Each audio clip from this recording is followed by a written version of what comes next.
Is the way you're organizing your sentences confusing your readers? As an English professor, I have found that AI writing tools have been creating some really bad habits. These writing tools will not make you a good writer. Learning to create flow in your writing will. So in this video, I'm going to show you the simple yet powerful hack for writing that flows that nobody's talking about, including clear examples from the author David Foster Wallace, Amazon product reviews, and even the sports pages, because good writing is everywhere if you have the eye to see it. So if you want an easy and completely new approach that transforms choppy writing into prose that flows, then all you need to do is remember a simple German proverb. Anfang und Ende reichen die. Can you teach me to pronounce German? Hey, sorry about that, but I can only stick to English here. Anfang und Ende reichen sich die Hände. Anfang und Ende reichen sich die Hände. Anfang und... Now, in case your German is not as good as mine, let me break that down for you. And by the way, if you like learning about the art and science of expert writing, then hey, me too. Which is why I created the newsletter Writer Science, where I share quick tips with a community of writers. Totally free. Link is down below the like button. At the most fundamental level, we writers have two goals. First, we want readers to understand what we've written. That's what we're talking about when we talk about clarity. And second, we want to tell them something new, something that they didn't know before. That's what we're talking about when we talk about value. So the question is, how do we make sure that every sentence is clear and actually gives the reader something fresh and valuable? When writers think about how to improve their sentences, they usually jump straight into grammar rules, or even worse, they just hand off their writing to AI. But the problem with perfect grammar and thoughtless writing tools is that they overlook something critical: the psychology of your readers. And when you learn reader psychology, you can write sentences that are clear pathways instead of convoluted obstacles. To understand how readers learn new ideas, let me give you a quick example. Someone once asked Elon Musk how he learns complicated things so quickly. Here's what Musk said. One bit of advice: it's important to view knowledge as a sort of tree. First, you make sure that you understand the trunk and the big branches, the fundamental principles. Only then can you add the leaves and the details, because without a strong trunk, there's nothing for them to hang on to. Musk sees learning as building a tree of knowledge. Every new detail you learn is like a leaf that needs to be connected to a larger, unified structure. And guess what? Reading works exactly the same way. Every time someone reads your writing, they need to see how the leaves of your new ideas fit with the branches and the trunk of their own tree of knowledge, which is kind of hard work.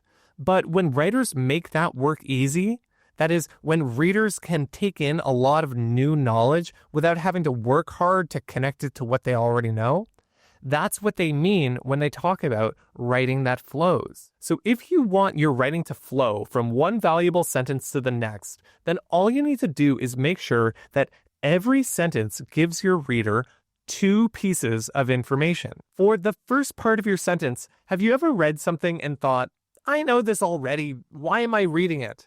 Boring, or even worse, I have no idea what this means. In both cases, the sentence fails its only job. You just had one job, sentence: to inform the reader. A sentence is like a battery in a headlamp. It's got a positive charge and a negative charge. Now, this headlamp requires 3 batteries, which have both a positive and a negative charge. But what if you swap them around so that one battery had 2 positive charges and the other one had 2 negative charges? Well, it wouldn't work. Each battery needs to have both a positive and a negative charge in order for the headlamp to turn on. And that light is what happens whenever your sentence succeeds at informing the reader. I can't see. Oh, I'm blind. So as I read to you these following sentences, just ask yourself, which ones actually inform you, illuminating something new and valuable? There was a U.S. election in 2024. Donald Trump defeated Kamala Harris. In the 2024 election, Trump's running mate was J.D. Vance. Harris's running mate was Tim Walz. In the 2024 election, Republicans took control of both the U.S. Senate and House. In the 2024 election, Trump won 49.9% of the vote. Harris won 48.4%. In the 2024 election, Trump won 77,304,184 votes. Harris won 75,019,616 votes. Only 2 or 3 of those sentences really informed you, depending on who you are and what you already know. Some of you are more informed, so the sentences weren't very informative. Others knew less, and so they were informed. But the point here is that a sentence that gives only old information, it's like a closed loop. The reader understands it perfectly well, but it doesn't take them anywhere. Only sentences that contain new information succeed at informing the reader. But for the second part of your sentence, let's take a look at a new example. They have all new information, but which ones seem easiest to understand? 6566, 6666, Turnberry 77. W 6566, N 6666, Turnberry, Scotland, 1977. TW 6566, JN 6666, Turnberry, Scotland, The Open, 1977. Tom Watson, 6566. Jack Nicholas, 6666. Turnberry, Scotland, The British Open, 1977. At Turnberry in Scotland in 1977, Tom Watson shot final rounds of 65 and 66 to better Jack Nicklaus's rounds of 66 and 66 to win the British Open, golf's most venerable championship. Each sentence contains exactly the same new information, but only 1 or 2 are understandable. Why? Because the understandable sentences blend new information, which is the scores like 65 and 66, with familiar contexts such as Scotland, The Open, Tom Watson, Jack Nicklaus. A sentence that gives only new information without familiar context is like a tile on a pathway that's disconnected from the others. In order to reach it, the reader needs to make a leap. Only sentences that contain some old information are easy for readers to understand. If your sentences are all old news, then your reader tunes out. If they're all brand new, then your reader gets lost. So to inform your reader, then here's how you can apply this principle in your writing. Always pair new, complex information with something that your reader already knows.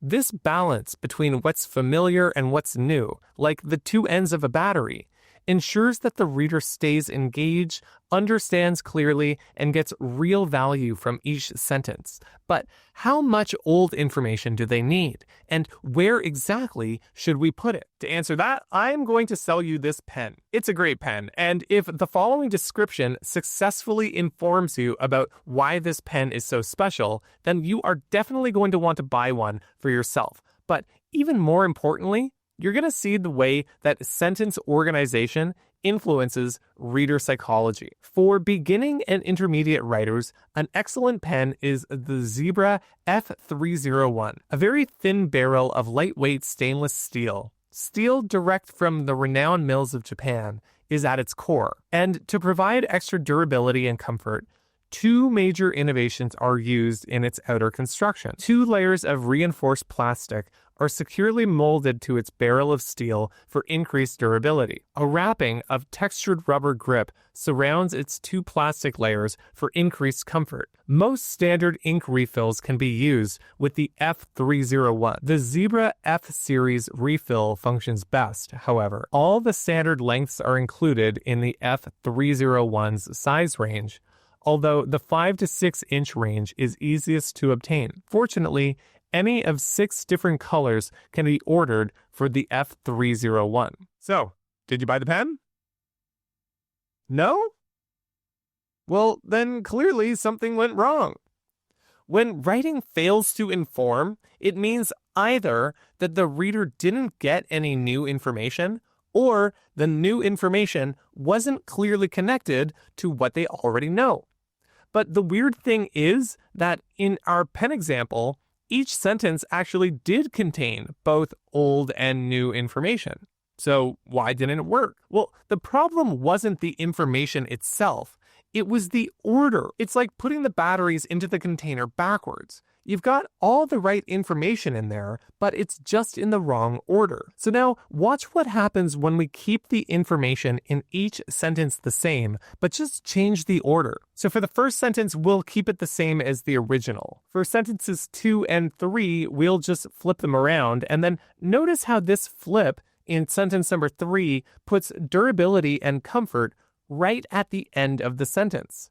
Now, we haven't mentioned durability and comfort before, so that means we're putting new information at the end of the sentence, and that is setting up reader expectations. I mean, what do you expect to be at the start of the next few sentences? Bingo! Sentence 4 starts by mentioning durability, and the next one starts with, drumroll please, comfort, of course. So the new information at the end of sentence 3 set reader expectations for sentences 4 and 5, and those sentences began with old information linking back to sentence 3. Moving on to sentence 6, now that we've gotten durability and comfort out of the way, we can link back up to the original theme and end this sentence by introducing a new concept, ink refills. In sentence 7, that sentence transition is meant to contrast this sentence with the preceding one, so it doesn't really make sense at the end of the sentence. So let's move it in between those sentences by moving it to the head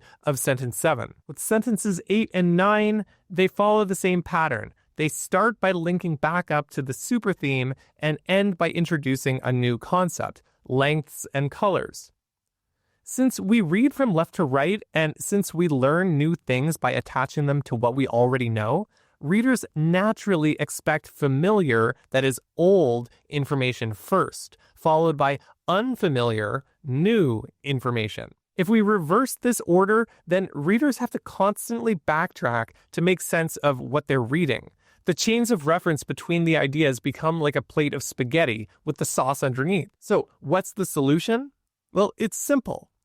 Always place old information at the beginning of your sentence, followed by new information. By the way, when you follow the old to new principle, you create what's called a clear focus, where the beginnings of each sentence link back to a single entity, and that creates a coherent unit of discourse. This focus guides readers smoothly through your ideas, helping them understand how each new piece of information connects with the larger idea. Which brings us to a pretty boneheaded piece of writing advice. Never use the passive voice. Always prefer active verbs. The writing mavens online love to trot this one out, and it's even enshrined in that Bible of writing rules, the Elements of Style, which tells writers to always use the active voice. Of course, this is one of the most common corrections that comes up in people who use Grammarly and similar software. And to be fair, the passive voice can create some problems, but if you know how to use it properly, then it can be a powerful tool for writing sentences that flow. And this is the really tricky thing about teaching the passive voice. As the author David Foster Wallace says, if you say to students, never use the passive voice, you're an idiot. Sometimes the passive voice is exactly what you want, but not all the time. And probably not more than 5% of sentences really need to be in the passive voice. This from a writer who got people to read a 1,200-page novel. He knew a thing or two about writing that flows. So what are those 5% of cases when the passive voice is exactly what's needed to make writing that flows? Well, let's start by following the advice of the writing mavens, Strunk and White. All these sentences use an active verb. But see if you can spot where it breaks the pattern of old to new information flow. The properties of decentralization, scarcity, and security make Bitcoin the most revolutionary currency on Earth. First, Bitcoin is the most decentralized form of money that has ever existed. Today, millions of people, from Silicon Valley billionaires to broke college students, use it for transactions. Because of the lack of central control on these transactions, Bitcoin enables transactions without a banker silently judging your spending habits. Each sentence puts the agent, now that's the technical word for the thing that performs the action of the verb, in the subject position, which means they're A-OK according to Strunk and White. But look at sentence 3. The active voice forces us to put the new, heavy, complex information at the start of the sentence and the old, familiar information at the end. And that's what's so stupid about rules-based writing advice. They completely ignore reader psychology. One thing I always tell my students is that languages are organisms. They're always evolving to become more efficient, and they'll never keep a word or a grammar form that doesn't serve some purpose. And English has evolved to have the passive voice for exactly this situation. Since English has a fixed order of subject, verb, object, the passive voice allows us to arrange the sentence so that old information occurs at the beginning of the sentence in the subject position. So if you're tired of rules-based writing advice from Strunk and Wright and the other writing mavens, then here's how you can use the passive voice to make your writing flow. First, move the goal. Sorry for the technical language, but that's just the quick way to say the thing that receives the action of the verb. That's the goal. Move the goal to the subject position. Second, move the agent, that's the thing that performs the action of the verb, to the end of the sentence in one of these prepositional by phrases. Finally, insert the verb to be and switch the main verb to the past participle, which becomes: the properties of decentralization, scarcity, and security make Bitcoin the most revolutionary currency on Earth. First, Bitcoin is the most decentralized form of money that has ever existed. Today, it is used for transactions by millions of people, from Silicon Valley billionaires to broke college students. Thanks to the lack of central control in these transactions, Bitcoin enables transactions without a banker silently judging your spending habits. Old, simple information at the start of the sentence, new, complex information at the end of the sentence. Das ist gut, ja. Which reminds me, I forgot to tell you the meaning of that German proverb, the one that perfectly captures the idea of writing that flows. Anfang und Ende reichen sich die Hände. Which of course in German means a whale's vagina. Actually, I think the meaning is closer to the beginning and end shake hands with each other. But old to new information flow is only one of a set of tools that you can use to hijack your reader psychology. So if you want to learn 3 other principles for reader psychology, then you need to check out this video right here, because it's going to show you how to use 4 writing hacks that readers love. So be sure to go check it out.